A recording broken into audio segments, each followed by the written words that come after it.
Good afternoon. On the video I'm doing today, I wanted to talk about why, and again, you can go watch a video on any professor expert that you want. If you're coming here, there's a reason you might relate to something here. You might feel the vibe or something, and you got to remember that it's my personal unique take, which makes it different and makes it something unique, which also means that a lot of people might not like it, as I'm not an official expert on courses or whatever, school or whatever. Anyways, so this video I wanted to do about why do some people excel faster or more than others, and I will start with the basics and the simple stuff that you've already heard, and then give my take on it. First of all, what I want to tell you is that people are typically strong or successful or excelling, not at everything at the same time, but typically one particular area. Typically, when you hear about somebody, it's not, oh, this guy is a professional in every sport, right? It doesn't work like that. Typically, you have somebody who has one particular, sometimes a guy's in a sport and he's supposed to be the best, but he's in one particular position. So in soccer or football, you have a goalie, right? There's like 10 or 11 players on representing the team on the field, and there's only one goalie or two strikers, right? There's sometimes only one striker. So you got somebody who's really good in soccer, but they're also excelling because they're the best striker.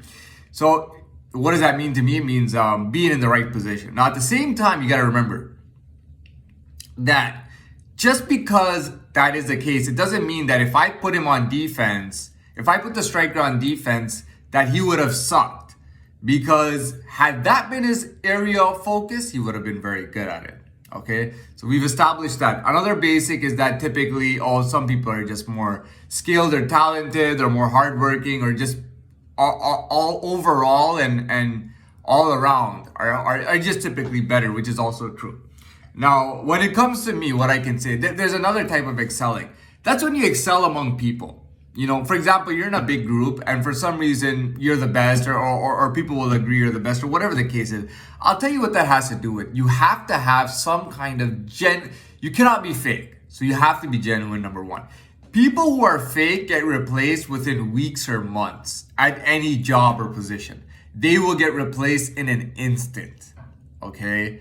When you're genuine, the advantage is that, first of all, people smell when you're genuine, right?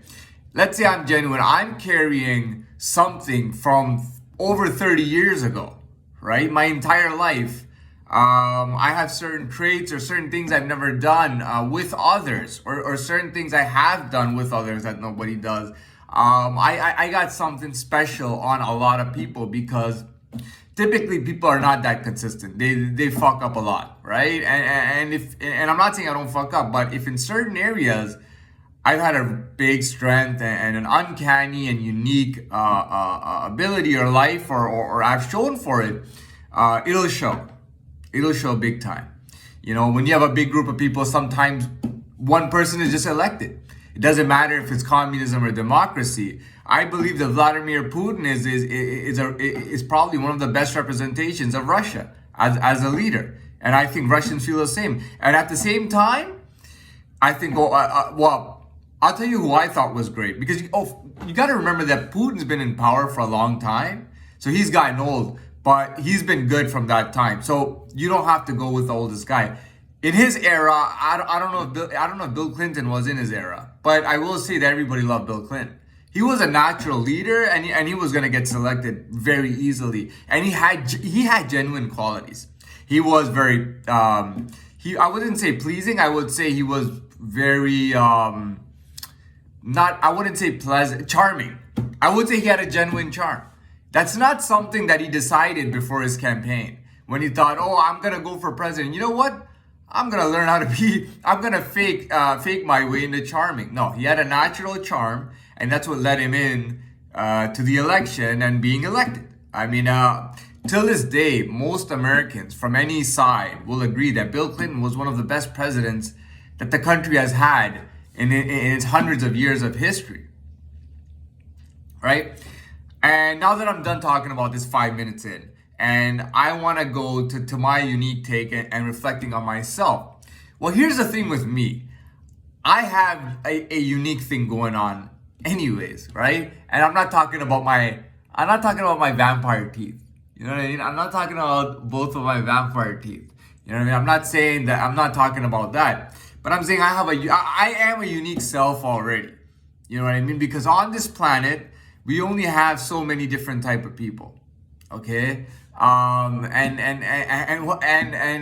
mean, like I said, you know, now, okay, here's the thing, right? I have this tendency where I'm a big history guy. I'm a history buff in every sense of it, even when it comes to myself. I'm a history buff. I like to check origins and things like that. So I was doing a little bit of research, and I did find out that my lineage was from Romania, right? And I'm not talking about my vampire teeth and that all the vampire folklore came from Romania, right? Because that would be bullshit, right? Because like a DNA test, I mean, let's say a DNA test told me I was black. The DNA test is more accurate than my white face, right? The DNA test is real, or a professional in science tells me that I'm actually a 100% African American. He's right, even though my face is white. Am I right or am I right? So, so if you're, let's say, you know, there's so many, you know what, like I said, like when you're visible, when you're present in society, right? You just kick off the way you are, you know? If you're extremely good looking, I mean, that puts you ahead, man. You know, because that shows that you have some kind of strong genetics that set you apart from others. And when it comes to the selection process, every woman wants a very good looking man. Even if it's not to procreate, even if it's just to be with, they want to be with a very good looking guy. Even if he's gay or straight, even if he's gay and they're just friends with them or whatever, they still want to be around good looking guys, you know? You know what I mean? It's a strong trait. Typically, in genetics, you will find that good-looking people are stronger, are better athletically, are faster, everything. You know, good looks tend to be coupled with a lot of strong traits, and they come with a lot of strong traits. So if I'm first of all, Romania is a very special place, right? And Romania has a royalty background.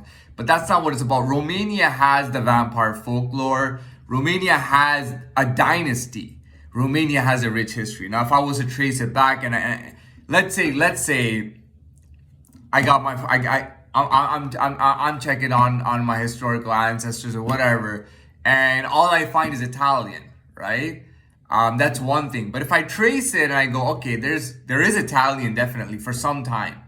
There's been quite some time, maybe 100+ years of being in Italy, but prior to that was Romania, right?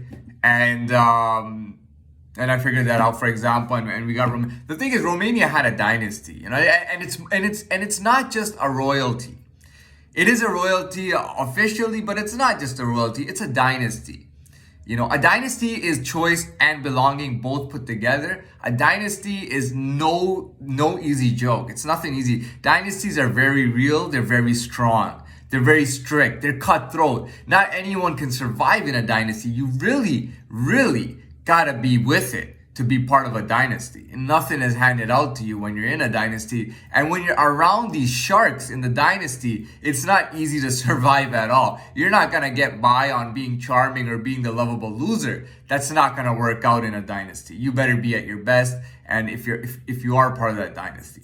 And that's a big deal for me. And that's why it's so easy for me to be that. I don't put effort into faking anything. So for me, it's really easy because I get acceptance really easy from people.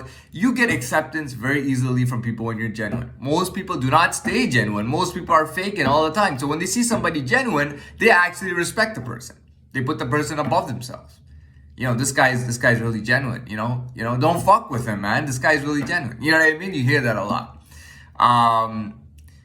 Now I'm trying to figure out, now either I'm going to wrap this up or I think I've said enough. And I like the fact, this is probably one of the videos where I've talked about such an important and intense subject without explaining a lot. And for anyone watching this, it'll be very difficult to really figure out what the hell I was talking about.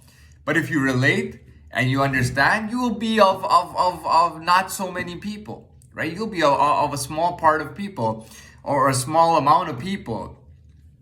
And that's kind of what I want and what I'm moving towards with these videos. So again, I want to say good afternoon, and I will be wrapping this up right now.